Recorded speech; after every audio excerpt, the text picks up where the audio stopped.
Hello guys, good morning and welcome to special education. नमस्कार दोस्तों, स्वागत करता हूँ आप सबका आपके अपने यूट्यूब चैनल में जिसका नाम है स्पेशल एजुकेशन। दोस्तों आज है 22 जुलाई और 2020 और एक छोटी सी वीडियो रहेगी जिसमें हम करंट अफेयर डिस्कस करेंगे और करंट अफेयर्स के जितने भी क्वेश्चंस मैं डिस्कस करूँगा उन सभी क्वेश्चंस को आप लोग को ट्रिक्स के थ्रू याद करवाने की कोशिश करूँगा। ठीक है, एक बार वीडियो देखने पर आपको सारे क्वेश्चन याद हो जाएंगे। जितने भी क्वेश्चन मैं करंट अफेयर के डिस्कस करूँगा आपको दोबारा वो वाले क्वेश्चन याद करने की जरूरत नहीं पड़ेगी। इसके अलावा आप वो वाले क्वेश्चन आप कहीं पर भी देखोगे, चाहे एग्जाम्स पर देखोगे या कहीं भी वो क्वेश्चंस पढ़ते हो, तो आपको मिनट में वो वाले क्वेश्चन रिकॉल हो जाएंगे। ठीक है, तो चलिए आइए स्टार्ट करते हैं बिना कोई टाइम वेस्ट किए।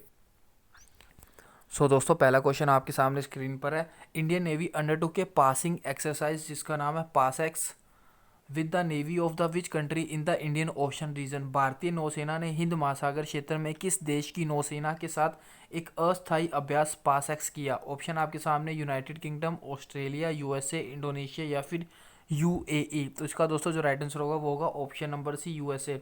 तो क्वेश्चन कह रहा है, सीधी सी बात है कि इंडियन नेवी की और कौन सी नेवी के बीच में पास एक्स एक्सरसाइज होती है? तो इसका राइट आंसर है यूएसए।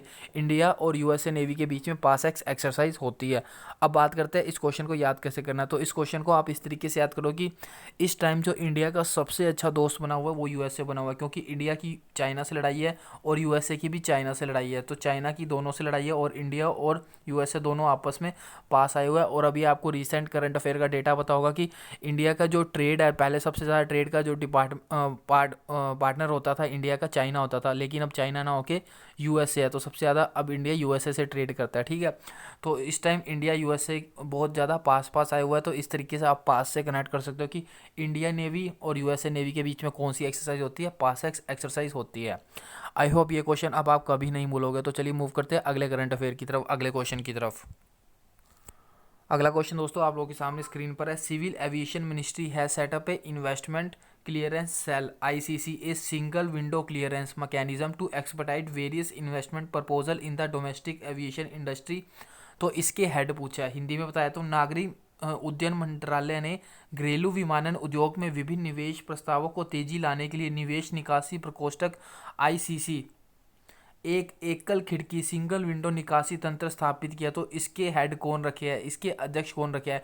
तो यहाँ पे बात हो रही है नागरिक उड्डयन मंत्रालय की, मतलब यहाँ पे एयर एविएशन की बात हो रही है। ठीक है, एवन एयर एविएशन मिनिस्ट्री की बात हो रही है। तो उनके लिए इन्होंने एक सिंगल विंडो प्लेटफॉर्म बनाया जिसके अंदर सभी सर्विसेज दी जाएगी। तो उसके लिए एक इन्होंने हेड रखा है और उसी हेड का ये लोग नाम पूछ रहे हैं। ऑप्शन आपके सामने जी किशन रेड्डी, अंबर दुबे, उदय कोटक, इसके अलावा एसएलएस दास। तो इसका आपको राइट आंसर बताना है। तो इसका जो राइट आंसर है वो है अंबर दुबे। तो अब बात करते हैं इस क्वेश्चन को याद कैसे करना है, क्या ट्रिक होगी इस क्वेश्चन को याद करने की। तो एक ही ट्रिक बताऊंगा, जिसके अलावा इसके अलावा ये क्वेश्चन आप लोगों के सामने जब भी आएगा आपको देखते ही राइट आंसर पता लग जाएगा। तो यहाँ पे बात हो रही है किसकी? यहाँ पे बात हो रही है एविएशन इंडस्ट्री की, एयर एविएशन इंडस्ट्री की, मतलब एयरप्लेन्स की, एयर की बात हो रही है। तो एयर के लिए, एविएशन इंडस्ट्री के लिए इन्होंने एक सिंगल विंडो बनाई है, उसकी बात हो रही है। तो यहाँ पे बात हो रही है एविएशन की। तो एविएशन को, एयर को आप कनेक्ट करो अंबर से। फ्लाइट्स वगैरह, एयर्स फ्लाइट्स होती है वो कहाँ पर उड़ती है? आसमान में उड़ती है, स्काई में उड़ती है। और स्काई को हिंदी में अंबर कहते हैं ना, तो उसका प्राइवेसी होगा, आप लोगों को पता है, इनका सिनोनिम होगा। तो अंबर से आप लोग एविएशन इंडस्ट्री के लिए जब भी कोई सिंगल विंडो की बात आ जाए तो आप लोग कनेक्ट कर सकते हो अंबर के थ्रू। आई होप ये भी आपको अब याद होगा। अंबर दुबे इसका राइट आंसर है, आप लोग कभी नहीं भूलोगे ये वाला क्वेश्चन। तो चलिए मूव करते हैं अगले क्वेश्चन की तरफ। अगला क्वेश्चन दोस्तों आप लोगों को स्क्रीन पर दिख रहा है। Who has participated in the third meeting of the G20 finance minister and central bank governor via video conference? किसने वीडियो कॉन्फ्रेंस के माध्यम से G20 वित्त मंत्रियों, G20 फाइनेंस मिनिस्टर और केंद्रीय बैंक गवर्नर की तीसरी बैठक में भाग लिया? ऑप्शन आपके सामने है, निर्मला सीतारमन, शक्तिकांत दास, बीपी कानूनगो, महेश कुमार जैन या फिर एमडी पात्रा।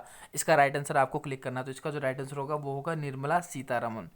अब बात करते हैं इस क्वेश्चन को आप लोग को कैसे याद करना है। तो इस क्वेश्चन को आप लोग इस तरीके से याद कर सकोगे कि यहाँ पे बात हो रही है फाइनेंस मिनिस्टर, G20 के फाइनेंस मिनिस्टर की मीटिंग की, है ना। तो फाइनेंस मिनिस्टर की मीटिंग की बात हो रही है, तो इंडिया की तरफ से जो पार्टिसिपेट करेंगे वो भी आपके फाइनेंस मिनिस्टर होंगे।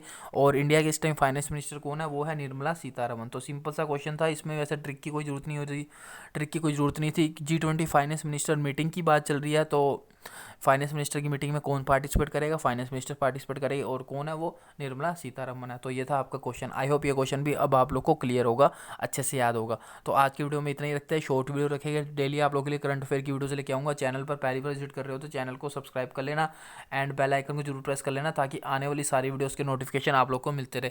इसके अलावा बुक्स एंड ऑथर्स पे मैंने वीडियो बनाई थी, जिसमें मैंने आपको लेटेस्ट अभी करंट अफेयर में जितनी भी बुक्स है वो सभी आपको ट्रिक्स के थ्रू याद करवाई थी। तो वो बुक्स एंड ऑथर्स का वीडियो भी आप देख लेना, लिंक आपको नीचे डिस्क्रिप्शन बॉक्स में मिल जाएगा।